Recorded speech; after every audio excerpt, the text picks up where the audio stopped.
देवं कंसचाणूरमर्दनं देवकी परमानन्दं कृष्णं वन्दे जगद्गुरुं गुरुर्ब्रह्मा गुरुर्विष्णु गुरुदेवो महेश्वर गुरुसाक्षात् परब्रह्म तस्मै श्रीगुरुवे नमः।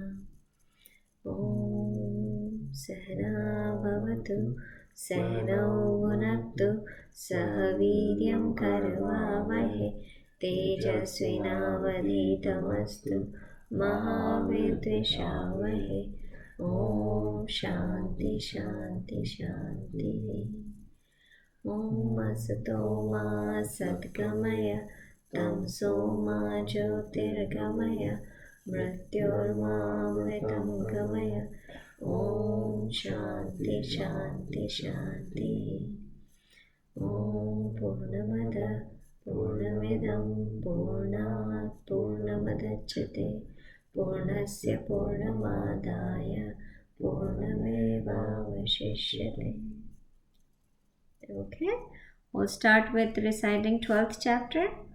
So can you guys open your 12th chapter? Ready? Okay. Probably by now we know a lot of slokas, right? Of 12th chapter. Good. Okay. Let's start. Arjunuvacha evam satatayukta ye bhaktastam paryupasate ye chapakshara vyaktam tesham ke yoga vidhamam. Shri Bhagwan uvacha maya veshamano yema nityayukta upasate shraddhaya paryopetat te me yuktatamamata ye tvaksharam me nirdesham avyaktam paryupasate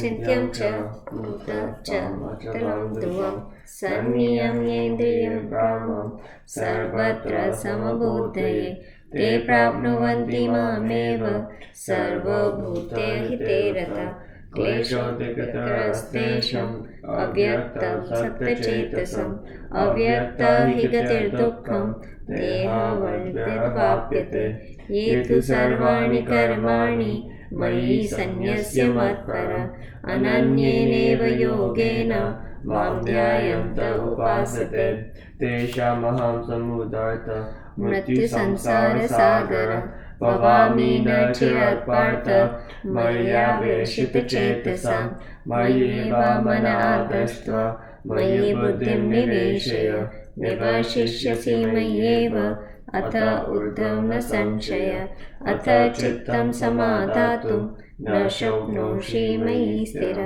अभ्यासयोगेन ततो मां युञ्जन्तुं धनञ्जय अभ्यासेऽप्यसमर्थोऽसि मत्कर्म परमो भव मदर्थमपि कर्माणि कुर्वन् सिद्धिमवाप्स्यसि अतएतप्यशक्तोषि कर्तुमद्योगमाश्रितः सर्वकर्मफलत्यागं ततः कुरु यथात्मवान् श्रेयो हि ज्ञानाभ्यासः ज्ञानाद् विशिष्यते ध्यानात् कर्मफलत्यागः त्यागात् शान्तिरनन्तरम् अद्वेष्टा सर्वभूतानां मैत्रः करुण एव च निर्ममो निरहङ्कारः समदुःखसुखक्षमी सन्तुष्टः सततं योगी यथात्मा दृढनिश्चयः मय्यर्पितमनो बुद्धिर् यो मद्भक्तः स मे प्रियः यस्मान्नो द्विजते लोको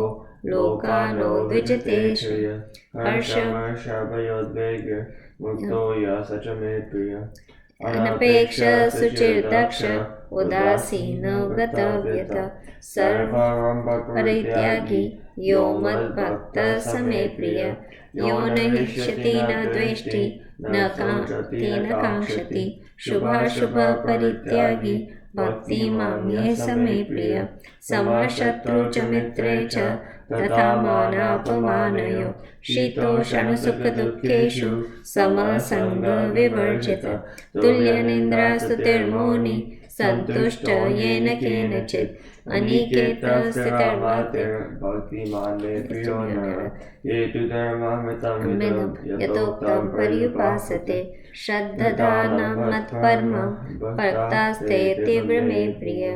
Om Tatsaditi Srimad Bhagavad Gita Su Upnishadsu Brahma Vidyayam Yoga Shastre Shri Krishna Arjuna Samvade Bhakti Yogo Nama Dvadasho Adhyaya. Very good, okay. So we are on what chapter? 7th, right? And we did 2 shloks last week. We started with it. We did 2 shloks last week, and we so I explained to you guys that what is from 7th chapter coming onwards, right? So it's going to be the first 6 were about yourself, right? Who are we? Now the 7th chapter, second part of it, it's starting with like what is that, who is the God, and we get to understand the Saguna Bhagwan, right? We actually, who are you? We talk a lot about Nirguna Bhagwan, right? Which was consciousness, right? We talk about consciousness, we talk about Brahman. So that was all Nirguna Bhagwan. Now from 7th, God is introducing Saguna Bhagwan. And we actually, now what is Saguna Bhagwan and Nirguna Bhagwan? I covered it last week, so let's revise that. What is Saguna Bhagwan? Anybody? Sagun Bhagwan? God with form. God with form, right. Yes. And what is Nirgun? God without form. Without form, right. So Gun means characteristics, right? So God with characteristics and God without characteristics. Nirguna is no. Ni, always na is representing no in Sanskrit. So no form, no characteristics is Nirguna, which we talk about in Brahman, right? Now we are talking about Sagun Bhagwan, right? Sagun means, sa means with. So sa with the characteristic. Now we little bit discussed last week that why do we want Sagun Bhagwan? Why can't we just survive with Nirgun Bhagwan and just go with it, right? Why is this Sagun Bhagwan is needed in our spirituality or in our worship? We got that, okay, everything is Brahman and we don't have to worry about Saguna Bhagwan, right? Why is introduction of Sagun Bhagwan important? And we covered that last week. Anybody remember why?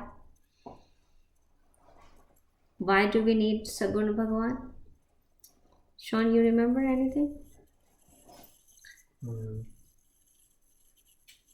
Why do we need? Just don't look at the notes. Just with your logic, tell me. Why do we need God? So like we have like something to like look at when we like worship. Yeah, something to look at. So relate to something, right? Relatedness we need, right? And there is another thing I said. There were 2 things that we need to, our mind is very, very active, right? We can form a whole house in our mind. We can form anything in our mind. So mind is superpower that we have, right, in this body. So the mind, to concentrate the mind or something, it's very hard because how do you bring this mind who is with all these superpower to one place, right? To, if you want to concentrate on something, contemplate on something, how can we bring that whole mind who is so fast moving around, who's very fast and very super powered? How can you bring that superpower mind to one place, contemplate or something that is, so that part we need something to contemplate on. And that's why we have this Saguna Bhagwan. And we talk about this a lot, that a lot of monotheistic religion or theistic religion, a lot of theistic religion, or even atheist people do criticize that form part of our religion. And why is it? Because for them, that anything that is created will be destroyed, and if you create a form, the form will be destroyed, and if God cannot be destroyed, right? So in their religion or their senses, like how can you make God limited to this body, which is the murti, right? What we put as murti. Why? How can you make a god limited to this one place in a temple, in a murti, or in our house mandir at one place? Because God is everywhere, right? Omnipresent. How can you limit them, right? So the other religion criticize Hinduism because of this murti puja and murti that we have, we have developed, which there are two reasons which we talk about. One, what do you contemplate on, right? I would tell you that this is a saying like, what you contemplate, that's what you become, right? So if you contemplate on something that, okay, I'm going to contemplate on, there are so many objects out there, right? I can contemplate on anything, but what we want to, for our spiritual growth, we want to contemplate on something that's going to lead you, that's going to guide you towards spirituality, right? So that's why we need the right object. We cannot contemplate on some object that you see around you, right? So you have to have something that you can contemplate on, and you want to become like that. So whenever we talk about gunas of God, like he has so much compassion for everybody, right? So when you contemplate on the God, you think about their characteristic, which is like he is so passionate, he gives love to everybody. So then what happens is we want to become like that, right? So that relatedness, that you want to contemplate on that. You know how it says that you contemplate on the whatever things you contemplate on, you become like that, right? Do you guys know about Dushyant and Shakuntala? Do you know that story? No? Okay. So Kuru dynasty, which is Kaurav and Pandav, like long before Kaurav and Pandav, forefathers before Kaurav and Pandavas were born, there was a king named Dushyant, right? So Dushyant was a king who was really, really brave. Like he was as brave as Arjun and all that whole thing. So the dynastic thing. So he was one of the most brave soldier in the entire, most brave king in the entire world. So what happens is he goes to a forest for hunting, and then he saw this girl Shakuntala, and he falls in love with Shakuntala. And then Shakuntala, they get married. But when he comes back, Shakuntala is daughter of Vishwamitra. So Vishwamitra, so when he comes back at his kingdom, the story says that he forgets about Shakuntala, and then he doesn't ever go back to meet her because he already forgot because of some curse that he had. But in reality, he went to the kingdom and he saw that, oh, I am the king. How can I bring this girl from the forest as the queen? What will I say to my parents? What will I say to everybody? So he said that I'm not gonna think about Shakuntala or whatever. He tries to forget her. In the meantime, so when he was in the kingdom, what happens is he doesn't tell everybody that he had this wife in the forest and he loved her so much, but internally he was having that feeling that I love this girl so much. So he was always contemplating on Shakuntala. So what happens is, because he was such a brave king, I'm just telling the story because you guys said you don't know Dushyant and Shakuntala, but this is a very big poetry that Kalidas wrote. Great poet, like how we study Shakespeare, we used to study Kalidas in our Hindi literature, and this poetry is written by Kalidas. So so slowly, because he was contemplating on Shakuntala and on a love,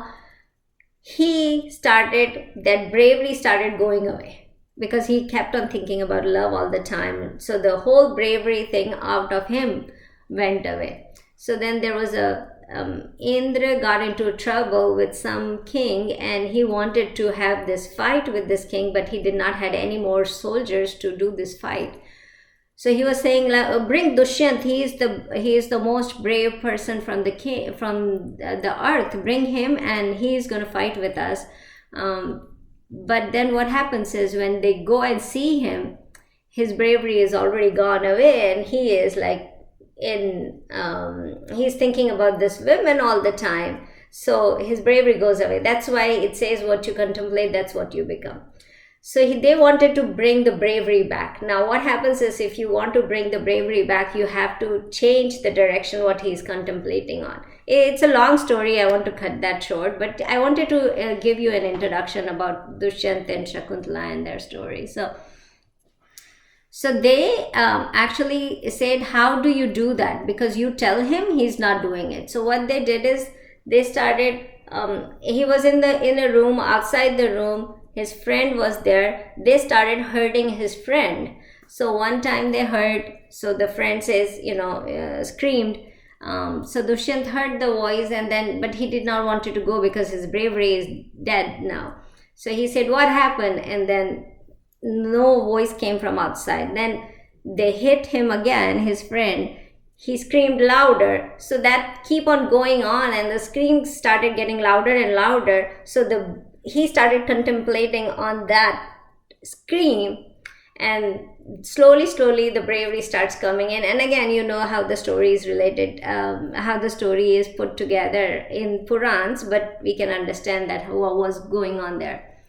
So then that bravery comes back to him to save his friend, and that's how his bravery comes back, and he goes and fight with Indra. So moral of the story is that whatever you contemplate, that's what you become. So that's why when we contemplate on the God, Saguna Bhagwan, all those characteristics that God has, that comes in us. And that's why the Murti Puja is there, and the Saguna Bhagwan came. Because if you don't contemplate on there are so many things that you can contemplate in this world, but everything will not give you those characteristics that he has, right? So if we have like Ram, if we contemplate on Ram, we think about how he took care of his brothers, right? Or how he was like ideal person in this world. So Krishna, when we contemplate on Krishna, we contemplate on the miracles of Krishna, and the way he give justice to everybody. So those are the things that whatever you contemplate, that's why it's very important that how they say, do the japa, say the name of God. So that's what you keep doing that again and again, and you start contemplating on something that is bigger and higher than us, so we want to reach there, right? The second part is relatedness, right? We talk about that. So you need a human form to get related. That's how you can relate to the animal too, but then the difference is that the animal thinks differently and we think differently. So we need a human form because of that relatedness that we have with human. We go and ask for, if you are very happy and you share the happiness with somebody, right? It's not always the other person will be same happy as you are, right? If there is a baby came in the house, right, and you are so happy and you're gonna tell everybody, oh, I got the baby, and we have a baby in the house, and this and that, the other person will say, yeah, congratulations, but then after going back, he will say, I have 4 babies in my house. What new, right? So kind of the happiness that you're gonna have, there will be nobody that's gonna share the same happiness as what you have. Same thing if you want to cry in front of somebody, they will not have the same feeling as what you have, what pain you have, right? So there is a God who will have exactly the same feeling without any jealousy, without any negative thoughts. So it's going to be always, there will be, if you want something, go ask him. If you want to cry, go cry in front of him. Then rather than crying in front of anybody or asking anything from anybody. So there was a guy, just an incident that a guy went to a king, and he went there that, oh, the king is so good, I will ask everything. I'm so poor, I don't have anything, let me go ask the king. And he goes to the king, and king was worshipping God, saying that, okay, oh God, give me the bravery, give me the wealth that I could take care of me and the whole kingdom. And then he turns around and he asks the guy, oh, you are here to ask something? Ask, what can I do for you? Then he said, no, I did not come here to ask anything. I'm okay. So he said, no, I know that you came to ask something, ask. And he said, you are asking from somebody else. Why don't I go directly to him and ask for that rather than having a middleman? So, that's how it is. Why do you want to ask the middleman? Or why do you want to cry in front of the middleman? Or why do you want to share happiness or anything from the middleman? Go directly to the person who is giving you all the things, who has capability of give all the things. So that relatedness with the God, the building the relationship with the God, that's where the Murti Puja comes. That's where the Murti comes, right? So all the other people are middlemen, right? Why do you want to go to the middleman and give commission to the middleman? Go directly to the God and build that relation to the God, that you can share the happiness, the sorrow, whatever going on, because he's the one who's going to give you anything, right? The middleman cannot give anything. So those are the two big things. Always remember that Saguna Bhagwan, the Murti Puja, because again, the lot of religion is against that, but they are against because they don't understand why it is there, right? So as Hindu, that we should know to explain the world why it is there. It's not that this is the only right thing to do it, but why it is there, you should know. As a Hindu, you should know why Murti Puja is so important, why we have Saguna Bhagwan, right? So make sure that you understand that one. Now what happens is, anything that happens to us, when I was saying that why do you, whom do you cry in front of, whom do you be happy in front of it has to be we go to God to when there is any happiness to share with, when there is anything that you want to ask, when there is any sorrow that you want to share, you go in front of God. Anything that happens to us, there are three things that why it is happening to us. Anything that we got, there are three things why we got. Like there is three logics behind it. One, we all know, past deeds, right? We might have done something really good, that's why good things are happening with us. Or past deeds that we did really bad, that's why these bad things are happening to us. That's one reason. Second reason is God are preparing for us for future. So if something happens to us, he's preparing us for a future that's going to be coming up, which we don't know, right? And the third thing is that he wants to make you as an instrument. So you can be an instrument. That's why God is making you ready to become his instrument. So those three things, whatever is happening in your life at this moment, is because of these three things, right? So a person get a lot of money, fame, you would say that intellect, right? We got so much intellect, we got brains, God gave us extra brain, we got fame, we got money. If we don't ask why we got it, right? If we don't ask why we have this, then it's waste living as a human life. We are wasting our life if we don't ask that, God, why did you give me that intellect? God, why did you give me this fame? Or why, God, you gave me this so much wealth? There is a reason behind it. If you don't ask that, then it's no reason you are not fulfilling your human.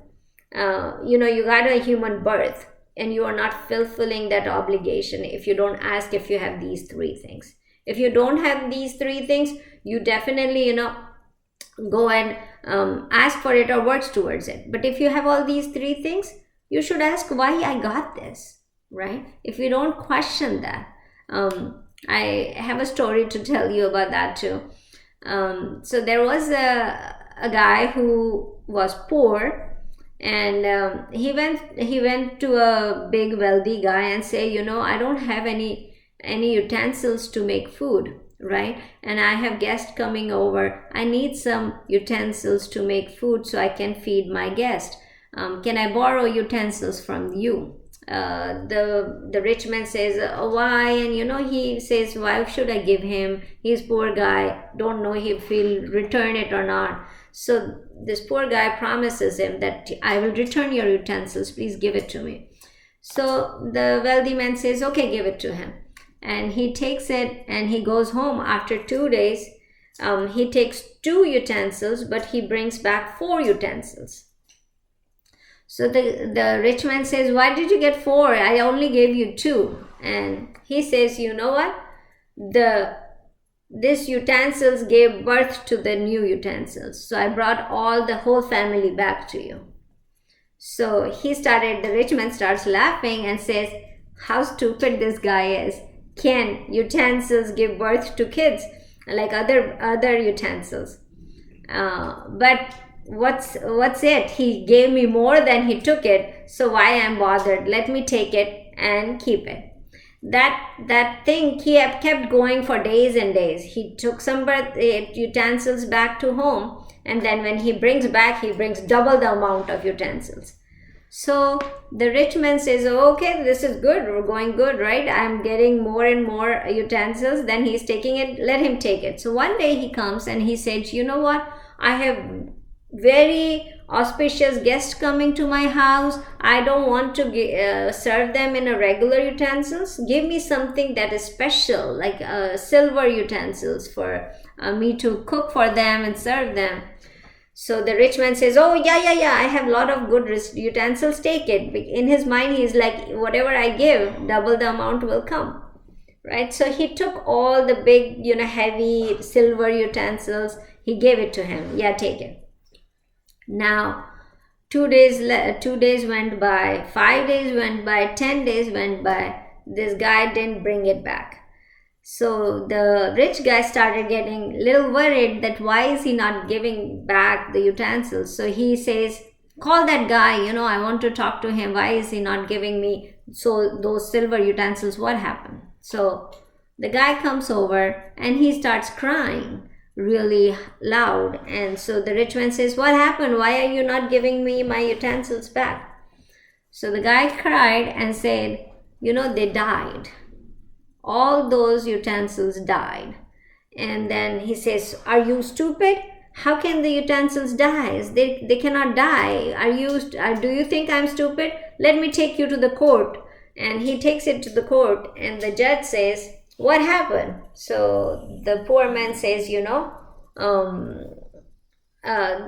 rich man says to the judge that, he was taking all my utensils and he's so stupid, bringing double of them and saying that they gave birth. And now he took it and now he's saying they died. The judge says that when he was bringing back double the amount, you did not ask why he's bringing back. You did not worry about that time while you were getting more and more, right? You did not pay attention to that. Why is he doing that? You did not question him about why is it happening, or did not do a right judgment that I don't want this. This is stupid. So when he's saying that they died, then you don't have any right to ask they died. Right? So the same logic with us. When the money, the intellect, the fame is coming, when we don't ask why it is coming to us, we don't have any right to ask when it goes away. Right? So when it goes away, if you don't have a fame, if you don't have wealth, if you don't have intellect, if you don't ask yourself or ask God, then why did you give me? And so if it goes away, you cannot ask him. You don't have any right to ask God, what did you do? Why did the fame go away? Why did this wealth go away? Why is I'm not... So whatever happens, right? We need to ask as a human. If you got an intellect, there are so many people who don't have intellect, but you have intellect. So you need to ask God, why did you give me this intellect? Why did I got it? There is some reason behind it that I need to use it for something. That's why you gave me that intellect, right? If you gave me money, there is a reason that I might have to help somebody, or I might have to help this society, so that, that's why I got so much wealth, right? If you don't have that in mind, then when it goes away, don't ask that, right? So again, I just wanted to bring the relatedness and the contemplation part of it. So why the murti is there and why do we do the murti pujan, right? Okay, so so Krishna Bhagavan on first two shloks, he said that I'm gonna tell you about this gyan, this knowledge. He talks about two words, right? If you remember, gyan and vijnana, he talks about two words, right? So do you guys remember what was the difference between gyan and vijnana? Gyan and vijnana, what was it?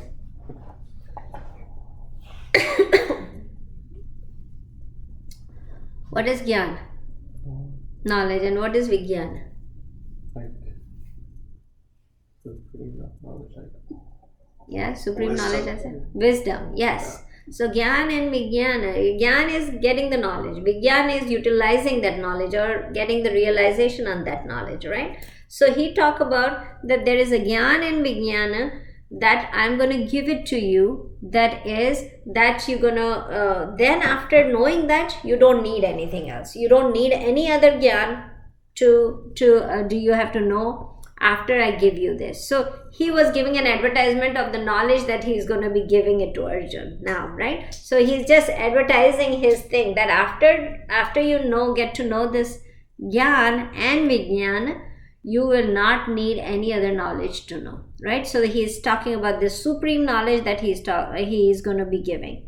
Then he says that we're going to talk about formless as well as form God, and you will get to know both sides of that knowledge, right? So he talks about that. Then let's start with shlok number 3.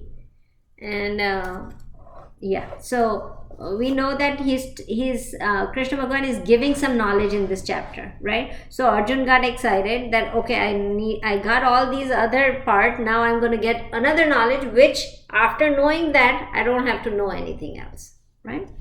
Okay, you Sean, you want to read that? Yeah. Okay, so it's chapter 7, shlok 3.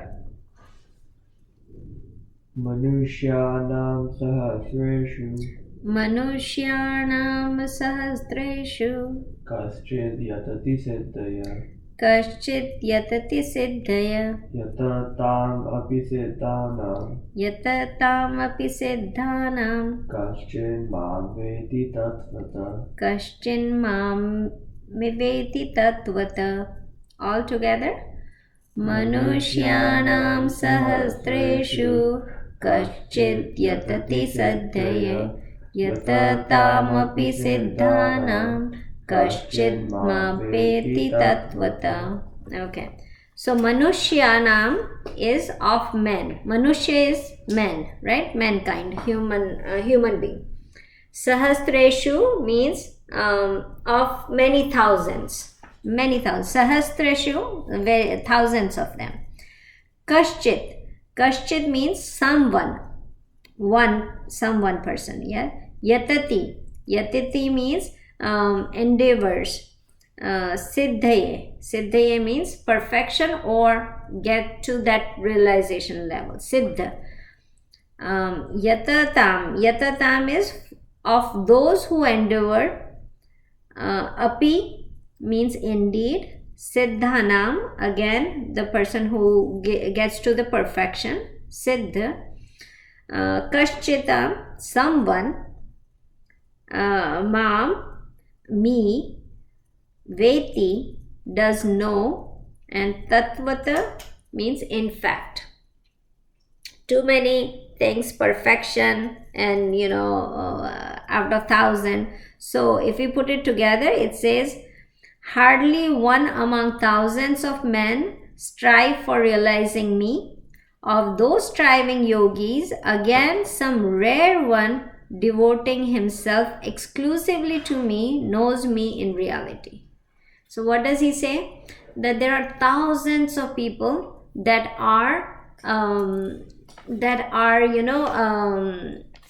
gets this knowledge, like are attracted to the knowledge, like go in the path of knowledge.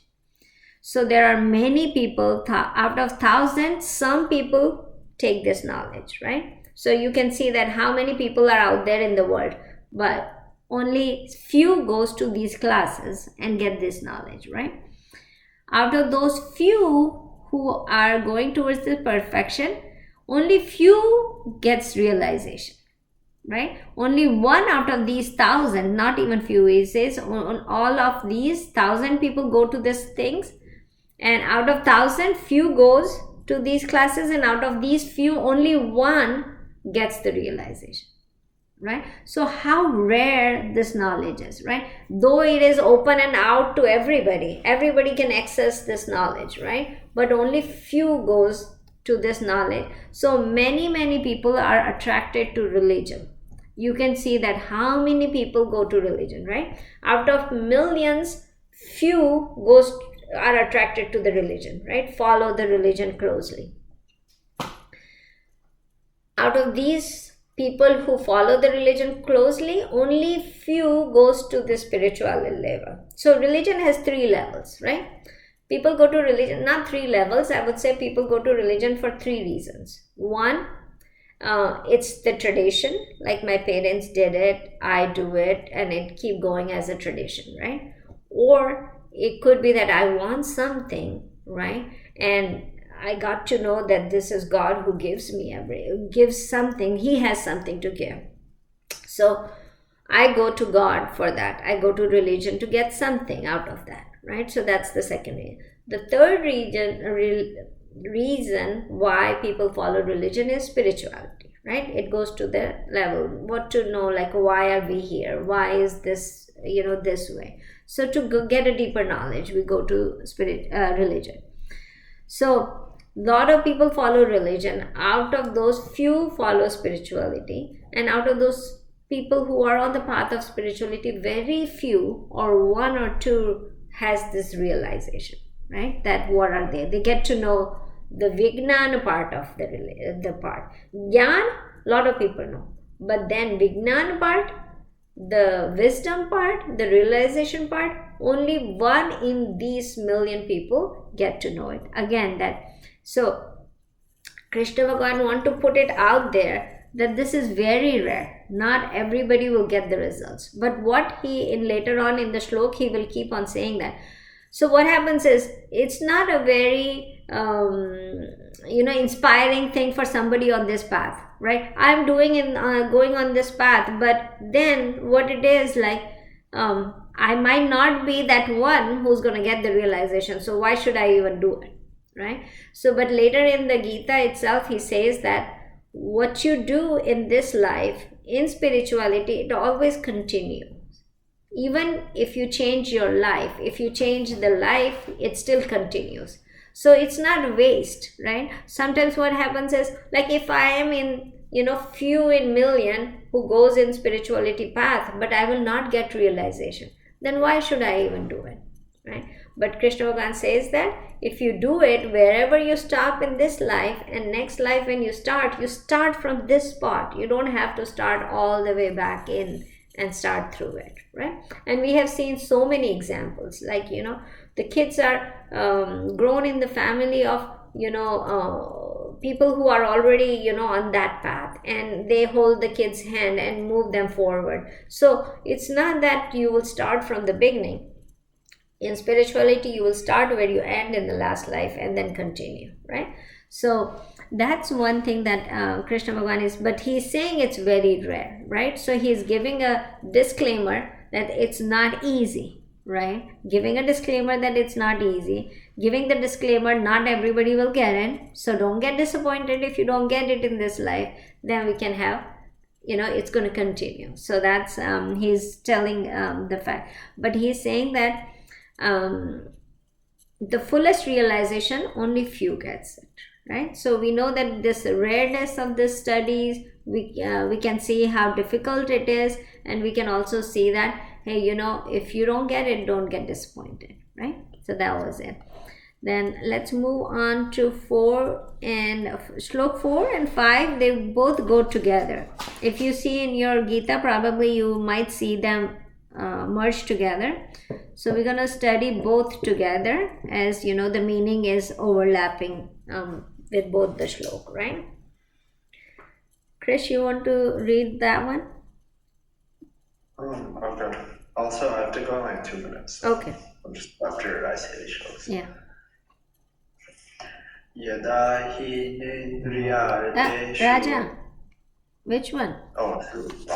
Fourth and fifth. Alright. Are you on the wrong chapter?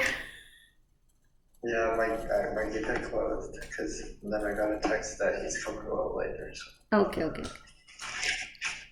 Okay, 4, right? Okay. 4. Bhumirapo nalo vayu Bhumirapo nalo vayu Kammano buddhirevacha Kammano buddhirevacha Ahankara iti yamme Ahankara iti yamme Bhinna prakritirastada Bhinna prakrutirashtatha. We're going to continue this fifth one also.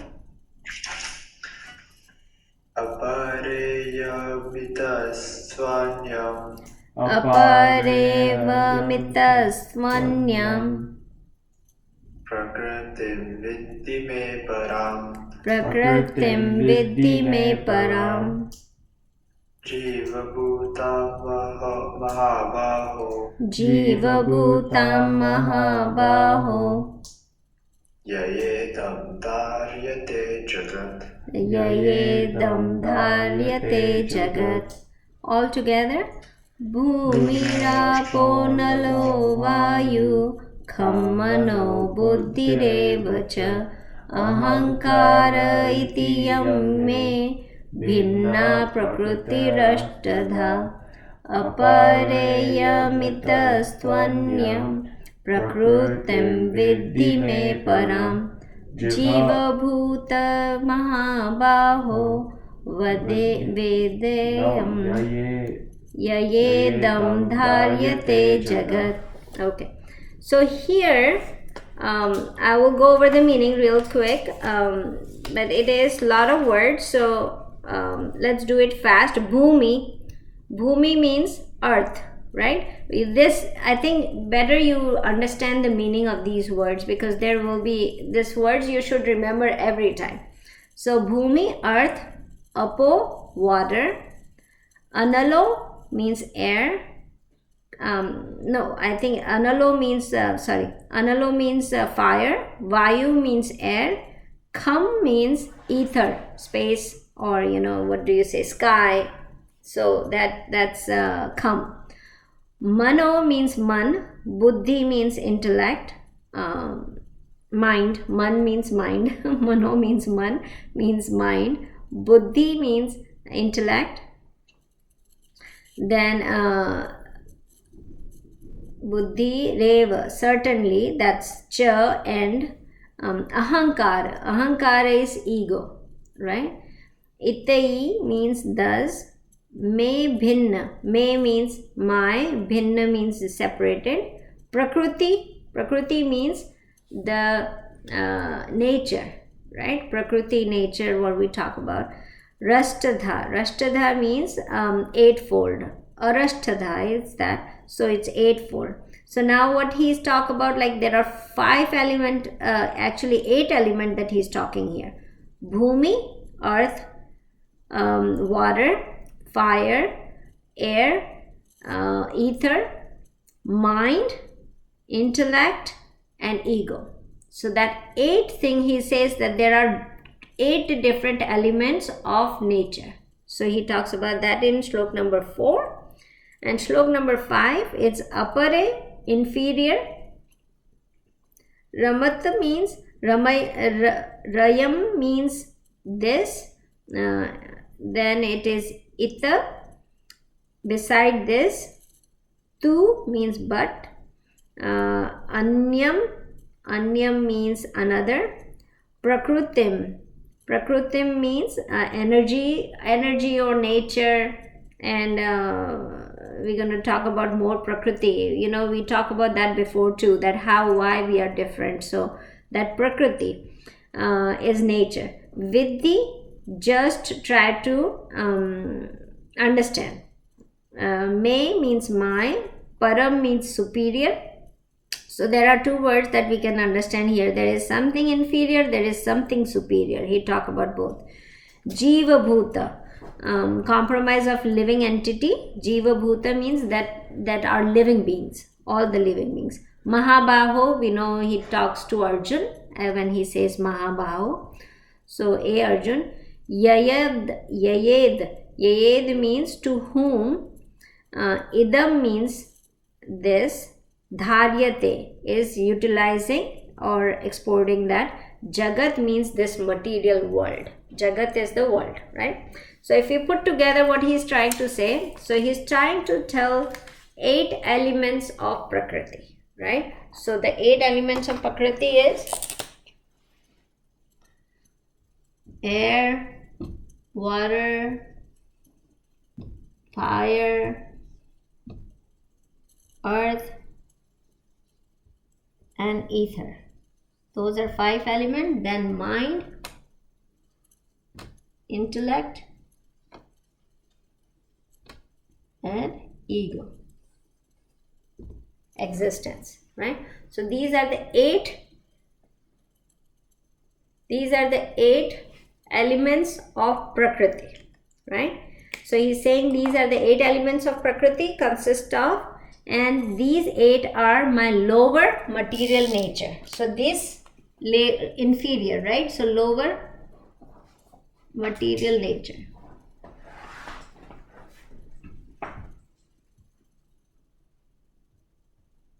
Okay, and then he says my superior nature. So superior nature, what he says, that the entire universe that sustains the living thing is my superior nature. So he talks about 2 different nature of himself, right? All existence, all living existence is his superior nature, right? So he talks about 2 different nature of his. One is material nature, lower material nature, which are made up of these 8 elements, and then one is his superior nature, that is all living beings is the superior nature, right? So this is very much we need to know how this whole universe is built, right? So he gave the answer about what is this universe in this shlok, in both the shloks together, right? So in Advaita, when we study the whole first top 6 chapter, I kept on saying that we are this consciousness, right? I kept on saying that this is one consciousness, right? One consciousness, and there is nothing else, right? But when we look at the world, what do we see? Like, it's not one. Me and you are different, right? Me and this whole entire world is different. So what we say that we talk about that everything is consciousness so far. Now we are talking about why is this world created. So there is a reason behind it, right? So what the word was introduced, I want you guys to talk about this. So the term that is introduced is Prakriti. Prakriti, right? Nature. When I say nature, Prakriti, or I say Maya, all those terms are introduced here, right? Now there is a consciousness. We say only one consciousness, but why do we see so many different forms, right? It should be then one, right? Why are so many different forms of this thing? That's what he's explaining here, Prakriti, the nature, the Maya, right? Now, why is that different, right? So he says differently, but I will explain you and then we will say what he is trying to say, right? So Prakriti is divided into 2 forms. Total and individual.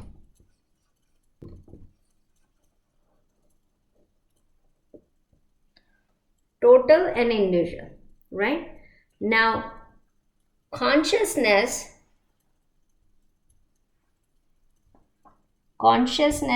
with Maya or with Prakriti or with nature, all the words are interchangeable. So, consciousness with Maya is equal to Ishwar. Ishwar is Saguna God, right? The God with characteristics. So, what is it? Consciousness with Maya. Now, is Maya separate than consciousness? No, it is the same thing, right? Maya is the same. Maya is in consciousness, but when consciousness with Maya is attached, Maya means the Prakriti, the nature. When they combine together, God is formed. So, Maya means the characteristics came, right? When the characteristics comes with the consciousness, the Saguna God is formed, right? When when this consciousness, so this is total, let's say consciousness with total Maya and Prakriti, then Ishwar is formed. Consciousness with individual Prakriti,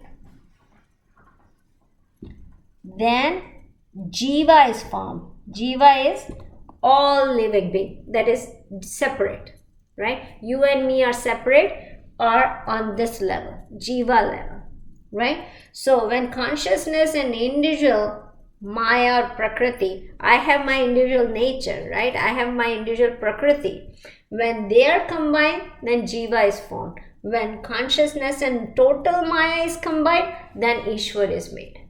Then Bhagwan is made, right? Got it? So you have to remember that. We're going to continue the class next time, but I want you guys to think through this, and we're going to understand why this universe and how this universe was formed. Was it evolved? And even if it is evolved, there is a reasoning behind it, or was it created? Then also there is a reasoning behind it. So we're going to talk about why the universe is there, why we are separate. When we talk about there is a consciousness one, why are we separate? So we're going to discuss that in next class. But make sure you pay attention to these things. That will give you a lot of answers, that why is everything out there, right? And why we talk about this one consciousness and then we are divided. So a big logic behind that. So Krishna Bhagavan is going to explain in this chapter. Good? Okay, let's close it. Vasudeva Sutam Devam Kansha Chanuramardanam Devaki Paramanandam Krishnam Vande Jagadguru Guru Brahma Guru Vishnu Guru Devo Maheshwara Guru Sakshat Parabrahma Tasmai Shri Guruve Namah. Krishna Arpanamastu. Okay guys, thank you for coming in.